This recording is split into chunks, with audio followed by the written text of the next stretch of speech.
வணக்கம் மக்களே! இன்னைக்கு ஒரு அருமையான டிஷ் தாங்க செய்ய போறோம். மீன வச்சுட்டு மீன் கொத்து தாங்க செய்ய போறோம். இது இன்னைக்கு சாப்பாடுக்கு சாப்பிடலாம், சப்பாத்தி, பரோட்டாவோட சாப்பிடலாம். அவ்வளோ டேஸ்ட்டா இருக்கும். ஸோ அது எப்படி ஈஸியா செய்யலாம்னு சொல்லிட்டு தெரிஞ்சுக்கலாம் வாங்க. ஸோ அதுக்கு நான் வந்து சூர மீன் எடுத்திருக்கேன். இது கிங்ஃபிஷ் போல் இன்னொரு வகை தான் இது. அவ்வளோ டேஸ்ட்டாக இருக்கும். உடம்புக்கு ரொம்ப நல்லது. நான் அதில் மசாலாலாம் போட்டு இஞ்சி பூண்டு விழுதெல்லாம் போட்டு ஊற வச்சுருக்கிறேன்.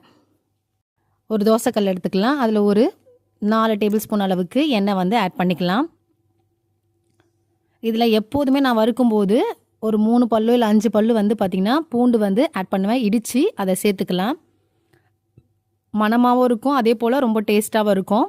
இப்போ நம்ம மசாலாவோட மிக்ஸ் பண்ணி வச்சுருந்த அந்த சூர மீனை வந்து இதில் சேர்த்துக்கலாம். இதில் என்ன மசாலா அப்படின்னா, நம்ம குழம்பு தூளுக்கு யூஸ் பண்ணோம் பார்த்திங்களா, வீட்டில் அரைக்கிற அந்த குழம்பு தூளும் இஞ்சி பூண்டு விழுது, கொஞ்சமாக காஞ்ச மிளகாய் தூள், இதெல்லாம் சேர்த்து தான் மிக்ஸ் பண்ணி வச்சுருக்கேன். ஒரு 2 நிமிஷம் போல் நல்லா வெந்துடும். ஸோ அதை திருப்பி போட்டுட்டு ஒரு 5 நிமிஷத்தில் இந்த மீன்லாம் வந்து ஈஸியாக வேக ஆரம்பிச்சிடும். ஸோ எப்போதுமே நான் வந்து கொஞ்சம் இந்த மீன் வந்து எண்ணெய் தெறிக்காத அளவுக்கு நான் மூடி வச்சுட்டு குக் பண்ணுவேன். இங்கே அதே சமயம் ஒரு பாத்திரம் எடுத்துக்கலாம். சுடு தண்ணி ஆட் பண்ணிக்கிறேன். காஷ்மீர் மிளகாய் பார்த்திங்கன்னா ஒரு 5 நான் வந்து எடுத்துக்கிறேன். அது நல்லா இதில் ஊறட்டும் ஒரு 5 நிமிஷம் போல். ஸோ மீன் வறுத்து எடுத்து வச்சாச்சு. அதே தோசைக்கல், உங்கள்கிட்ட பெரிய கல் இருந்தாலும் நீங்கள் அதை யூஸ் பண்ணிக்க. கொத்துறதுக்கு நல்லா பெருசாக இருந்தால் சிறப்பாக இருக்கும். இதில் ஒரு 2 டேபிள் ஸ்பூன் அளவுக்கு எண்ணெய் வந்து ஆட் பண்ணிக்கலாம். சின்ன சின்னதாக கட் பண்ணி வச்சுருந்த ஒரு பெரிய வெங்காயம் வந்து இதில் ஆட் பண்ணிக்கிறேன்.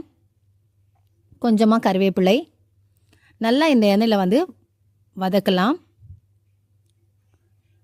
தேவையான அளவுக்கு உப்பு இதில் வந்து ஆட் பண்ணிக்கிறேன். ஆல்ரெடி வறுக்கும் போதே அந்த மீனில் வந்து உப்பு இருக்கும், அதனால் கொஞ்சமாக வந்து இதில் ஆட் பண்ணிக்கிறேன். நல்லா கண்ணாடி பதம் வர அளவுக்கு வதக்கிடுங்க. ஸோ இதுக்கு நடுவில் நான் ஒரு முட்டை வந்து இதில் சேர்த்துக்கிறேன். நீங்கள் 1 or 2 கூட நீங்கள் யூஸ் பண்ணிக்கலாம்.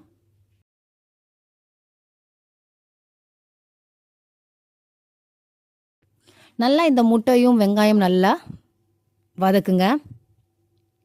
நல்லா லைட்டாக 1 நிமிஷம் போல் நல்லா வதங்கியதும் இதில் ஆல்ரெடி நம்ம வறுத்து வச்சுருந்த அந்த மீன் எடுக்கலாம். இந்த சூர மீன் பார்த்திங்கன்னா நல்லா மெத்துன்னு சாஃப்டாக இருக்கும், நிறைய முள்ளுலாம் இருக்காது. ஸோ அதை இதில் உடச்சி போடலாம். நான் 2 மீன் எடுத்துக்கிறேன், இதில் உடச்சி போடுறேன். பாருங்கள், மீனெல்லாம் பிச்சு போட்டாச்சு. இது கூடவே நம்ம வந்து காஷ்மீர் மிளகாய் ஊற வச்சுருந்த பார்த்திங்களா, அதோட பேஸ்ட்டு வந்து இதில் ஆட் பண்ணிக்கிறேன். ஒரு 2 டேபிள் ஸ்பூன் அளவுக்கு நல்லா ஆட் பண்ணிக்கோங்க. கொஞ்சமாக கரம் மசாலா இதையும் சேர்த்து நல்லா மிக்ஸ் பண்ணுங்க.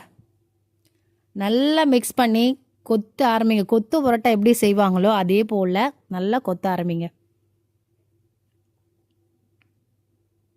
இங்கே பாருங்கள், எவ்வளோ பெரட்டி போட்டு இப்படி கொத்த ஆரம்பித்தா இது என்ன மீனா இல்லை முட்டையா இல்லை பரோட்டாவா தெரியாத அளவுக்கு இருக்கும்.